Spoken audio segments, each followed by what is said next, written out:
Three idiots Aamir Khan દ્વારા તૈયાર કરવામાં આવેલું આ ફિલ્મ, એની સ્ટોરી આપણને બધાને ખબર છે, કારણ કે આપણે પિક્ચર જોયેલું છે. મારે બીજા કોઈ થ્રી ઇડિયટ્સની વાત આપ સૌને કરવી છે. પહેલો ઇડિયટ એટલે કે મૂર્ખો ભણવા માટે શાળામાં દાખલ થયો, પરંતુ ભણવામાં ખૂબ નબળો હતો.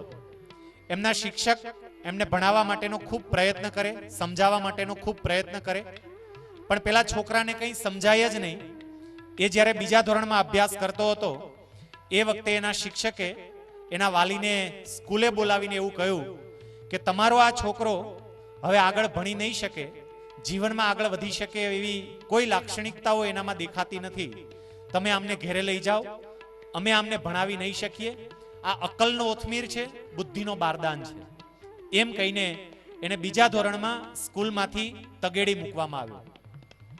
બીજો ઇડિયટ, એણે પોતાનું પ્રાથમિક શિક્ષણ પૂરું કર્યું અને 8મા ધોરણમાં એડમિશન લીધું, પરંતુ એ છોકરો થોડો તોફાની હતો, શાળાએ આવવામાં થોડો અનિયમિત, અને એને કારણે શાળાના બધા જ શિક્ષકોએ ભેગા મળીને શાળાના સંચાલકને ફરિયાદ કરી કે આ છોકરાને સ્કૂલમાંથી રસ્ટિકેટ કરો, સ્કૂલમાંથી છૂટો કરો, નહીતર અમારે આ સ્કૂલમાં ભણાવવું નથી.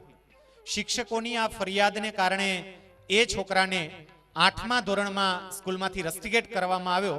એ બીજો ઇડિયટ. ત્રીજો ઇડિયટ, એમણે પોતાનો અભ્યાસ માંડ પૂરો કર્યો. 5 વિષયની પરીક્ષા લેવામાં આવે તો 5 વિષયમાંથી 2 વિષયમાં તો ધક્કો મારે ત્યારે માંડ પાસ થયો હોય એવો આ ત્રીજો ઇડિયટ હતો. એક વખત શિક્ષકે આ ત્રીજા ઇડિયટના પિતા ઉપર એક ચિઠ્ઠી લખી કે તમારો આ છોકરો ભણવામાં અત્યંત નબળો છે અને તમે જો ધ્યાન નહીં આપો તો કદાચ આ તમારો છોકરો તમારી આબરૂને બટ્ટો લગાડશે. આવી ચિઠ્ઠી શિક્ષકે એમના પિતા ઉપર લખી. એ ત્રીજો ઇડિયટ. આ 3 ઇડિયટ્સની વાત આપણે સાંભળીએ એટલે આપણને એવું લાગે કે આવા છોકરાઓ ક્યારેય જીવનમાં આગળ ન વધી શકે.